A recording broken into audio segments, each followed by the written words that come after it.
Greetings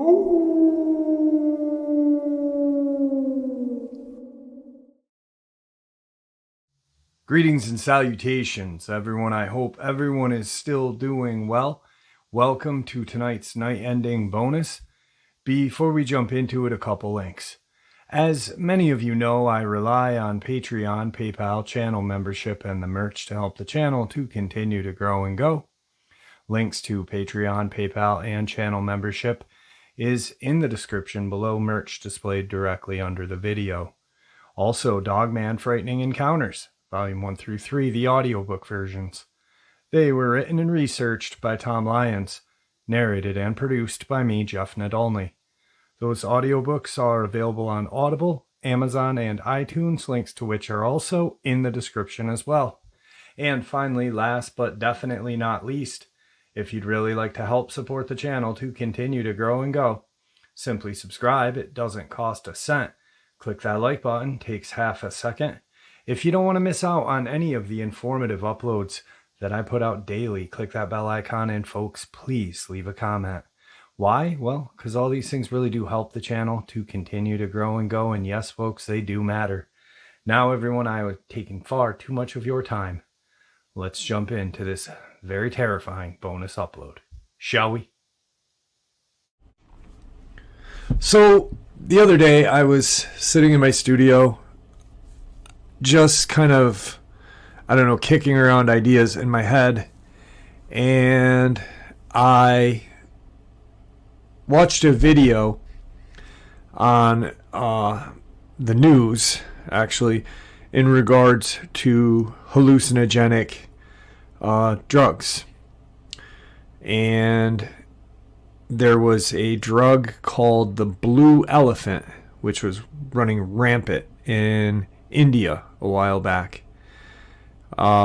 People were taking it because they believed that it opened a doorway into another dimension.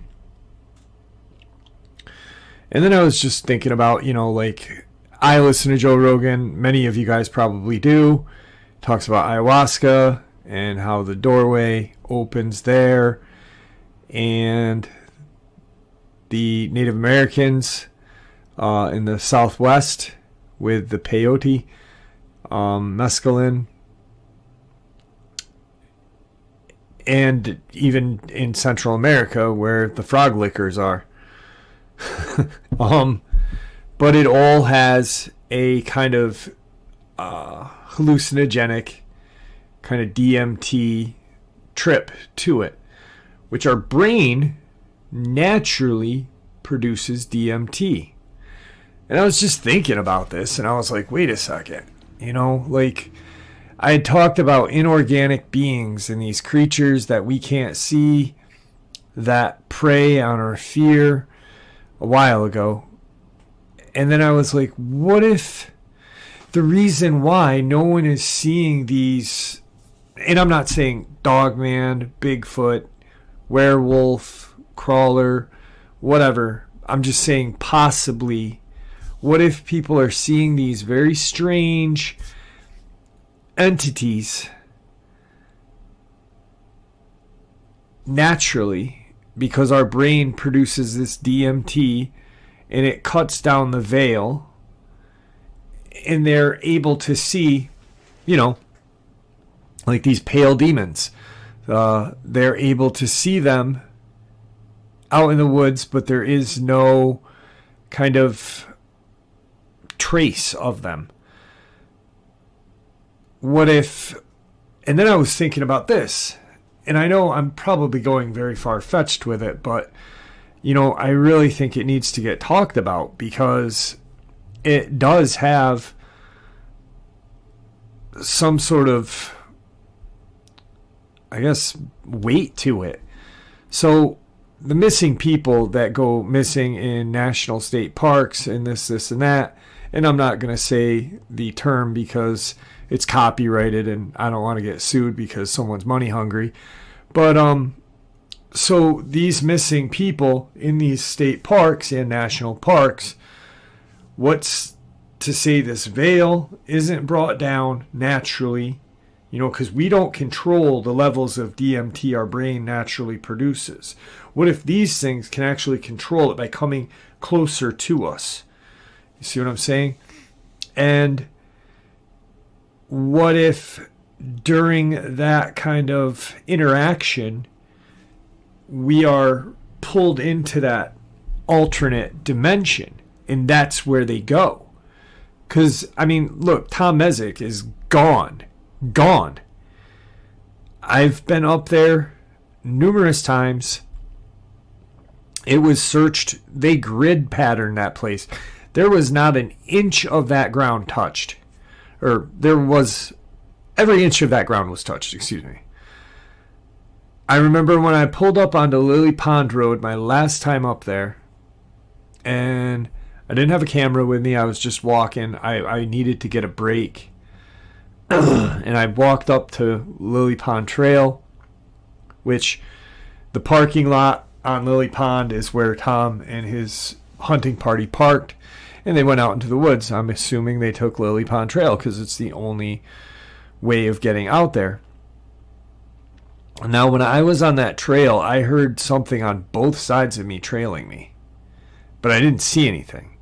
And every time I've been up there, I've had these weird kind of like almost out of the corner of my eye kind of look, Sorry about that motorcycle that went by. We're having a motorcycle rally north of me very soon, so they're getting ramped up for it. But anyway, anytime I'm up there, I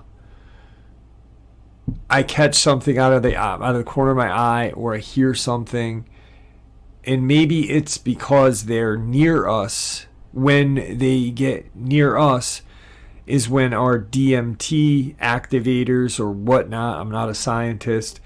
I've done a little reading about it. I'm not going to claim I'm an expert. I'm sure some people will in the comment section. But what if when they become close to us, that it activates something and we are able to see them? I'm not saying Dogman and I'm not saying Bigfoot, because there's obviously physical, these are physical. Maybe they are too. I don't know. But I'm just throwing this out on crawlers or pale demons.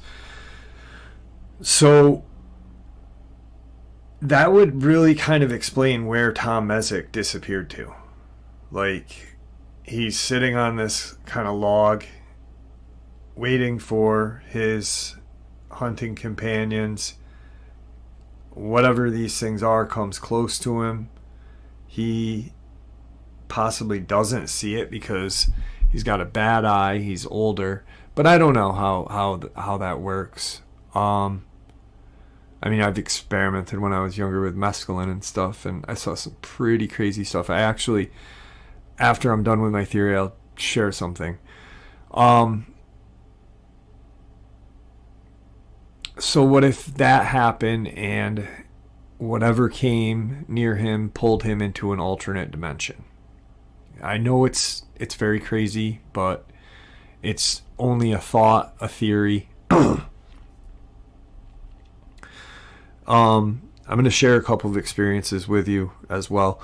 But one time, my friends and I, it's probably 5 of us, and we had a friend who had come back from Arizona, and he brought peyote buttons back with him, and he also brought mescaline with him, and we consumed the peyote.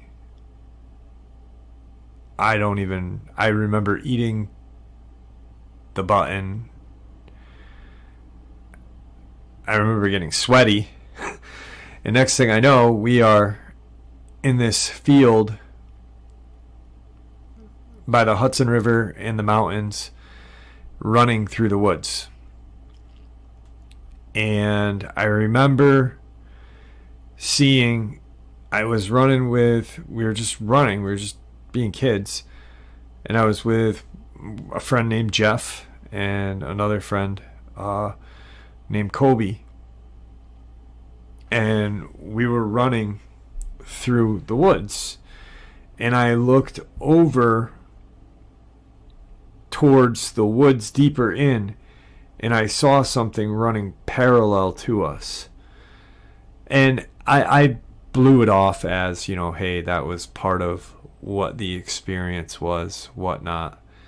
And then after the night was done, I remember we were all sitting there, and I had this very strange kind of, I went blind almost, but I could hear everyone talking for what seemed like a long time, but probably was no longer than 10-15 seconds. But it was very scary. And maybe that was like the bringing me back to our reality. I don't know. I've been thinking about this, and there's a reason why our brain produces this DMT. There's a reason why all of these indigenous and ancient kind of cultures practiced these kind of DMT medicinal trips and journeys. So maybe there is some sort of truth to this. I'm not sure. I'm not an expert, like I said, but it's just kind of something to think about. And let's get into some encounters that I feel one actually can kind of add some weight to what I just shared. Tonight's first encounter. I grew up in Orange County, California, but there were some pretty wild places around us, believe it or not. In high school, we went out to this place called Black Star Canyon in Cleveland National Forest. Large, densely wooded area of oak that stretches from OC to San Diego, almost to the border. It even contains Marine Corps Base Camp Pendleton. Anyway, we had been told this place was haunted growing up. Turns out the story is that there was a tribe up there that was slaughtered in the 1800s by hired fur trappers because they kept stealing the Mexican ranchers' horses for meat. Enough said for a bunch of dumb high schoolers. So we planned a night hike to this place. My friends and I did stuff like this all the time. I consider myself pretty skeptical, and luckily most of us were pretty level-headed. This area is pretty known for mountain lions as well, so we were on guard and in agreement to turn around at any sign, even if just one of us wanted to go. So the way the trail works, you park at a forestry gate. You start to walk a long old asphalt narrow road. That's mostly dirt from when there were sparse houses in the 50s and 60s before the floods washed them out and the land was committed to NFS, eventually turning to full hiking trail. Along this road is a line of barbed wire, as well as all kinds of signs warning you not to cross. So here we are, typical idiots walking a road on a hardly silvered moon pitch black night after midnight, and not using our flashlights to add to the flare. Well, as we go and venture deeper and deeper down this road, which we had never been on, mind you, I kept seeing what appeared to be a cowboy leaning on a wooden fence post, holding the barbed wire. Just kind of leaning on it, but distinctly looking at us. I'm talking full-blown cowboy brimmed hat just leaning, but it's just a silhouette out the side of my eye, and every time I look straight, there's nothing there. I'm telling myself I'm logical and push it off as a trick of the eyes to keep myself cool. But I keep seeing the MFer every 10 seconds or so. But don't say a thing to the rest of the guys. We get to a point where we've been walking for over an hour and debate on heading back just because of time. Just then my friend goes, "Oh yeah, I keep thinking I'm seeing a cowboy along the fence line." I know crap felt my stomach drop. I couldn't believe it. These were plain wooden fence posts, maybe typical 4 foot or so, with mostly fields behind them. There's no way that looks like a person, so I open up about it as well and we agree to turn around. Just then my other buddy starts flipping out, ripping his shirt off, screaming that he's getting stung. We're all confused looking at him like he's crazy, but he insists a bee or something just stung him.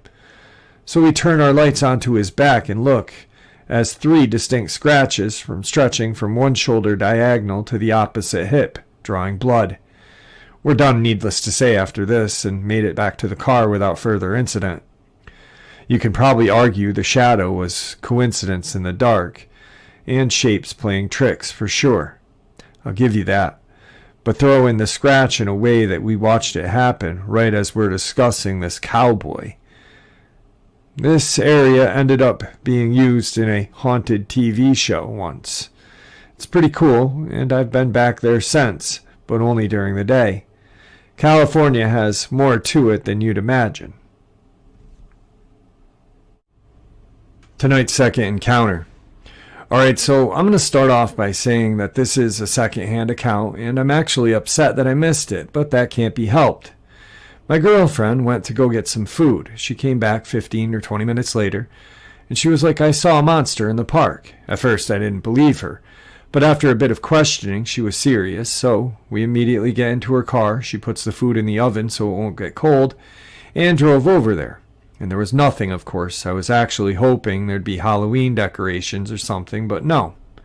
We circled the park, and then I had her park across the street so I could go take a look at the spot where she saw it. Nothing. I don't even know what I was looking for, but I still wanted to look around. Again, nothing. It was grass, so not like there'd be footprints anyway, and yeah, that's pretty much it. But I will share with you what she described to me. She said she was driving and she saw someone kind of hiding behind a tree, but poorly, like obviously sticking out from that angle. But looking at it, she decided that it was actually not a person. It was just kind of person-shaped. She described it as white, and that's what drew her attention. She said it wasn't a color she'd expect to see, and that it had glowing red eyes. I asked her if she meant reflective like a cat's or actually glowing, and she said glowing. She described its fingers as pointy and long. She said that it looked like it was watching cars pass by the street. She said it was kind of hunched over, so she couldn't be sure how tall it was, but she had guessed around her height, 5 foot even, while in that position. Definitely taller when fully upright. She was driving past, so she said she only saw it for 4 to 5 seconds. Based on what I saw, there were 2 trees, maybe 4 feet apart, and they were maybe 30 feet from the road. I'm not great at math or measurements, so those numbers could be off, and I don't know if this is relevant or not, but we are in Oak Ridge, Tennessee. And yes, I'm a bit of an amateur paranormal nerd. I like to watch YouTube videos and read things about these kind of things, but I'm not claiming to be anything close to an expert. I have no idea what she saw. It sounds like a crawler. And really, I know very little bit about these things. So yeah, I don't really think I'm trying to accomplish anything by sharing this. Tonight's final encounter. I had my crawler sighting in the forest of central Connecticut several years ago in broad daylight. You never forget it, as you will see for yourself if you have one, and you will find yourself analyzing each component of the whole experience over and over again. I also have nightmares from time to time, but nothing too traumatic. Mostly I see its skin. The way it looked, so oddly uniformly gray, almost translucent in fact. The limbs were very long, not human-like at all, and I felt a male presence to it for some reason. The eyes were very large, oval, and deep black with no pupils or any other hints of color, just demonic black. The body was long, and I judged it to be over 6 feet 5 inches tall. It stepped out from behind a tree across from me and took a quick look at me, then went down on all fours and crept away at an inhuman speed through the forest away from me. I'm totally dumbstruck, just stunned, but I was also frightened and took off like an Olympic sprinter at the age of 60. I wish I could offer you more of the exact explanation for what they are. Opinions vary, as you know. I will say this, more and more people are having these sightings. I discovered after a sighting that a local woman that lived near the forest fancied herself as a sorceress and was caught conducting a summoning ritual to a demon in that forest.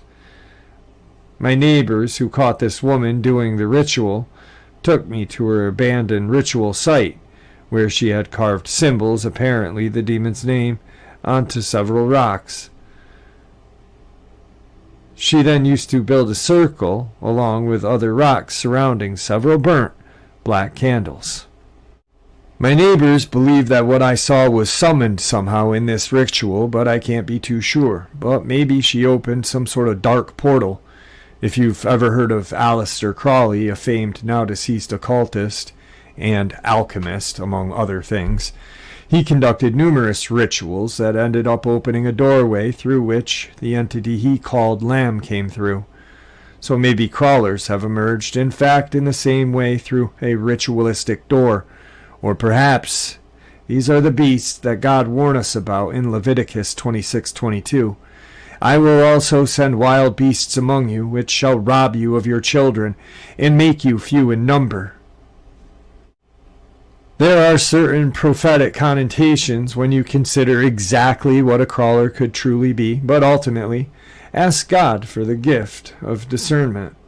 If you are okay with embracing the spiritual, and if granted, you will know the answer to your question with certainty. I think a person has a sighting like this because that individual is ready to go on the journey of discovery. Exactly what you are seeing is up for you to find. And that is what I was talking about at the beginning of the upload. All right, folks, just a lot of just interesting information, theory, idea. I hope you all enjoyed it as much as I enjoyed sharing it with you. Guys, please stay safe, happy, healthy, and ever vigilant. These creatures are real. They're out there, and they are dangerous. Share this information with the people you love and care about, and it may just help save their lives someday. And finally, last but definitely not least, thank you for supporting the channel. Your support is what makes this channel what it is. And it is a special and safe place for people to share their ideas, theories, and experiences without ridicule or judgment, and just treated with respect. That's all because of you. Also, you guys are the reason why the channel continues to grow and go. It is truly appreciated. Everyone, thank you once again. Never stop searching for answers, and never stop searching for the truth. Don't ever stop questioning people either. Questions are the only thing that get us the answers and the truth. God bless.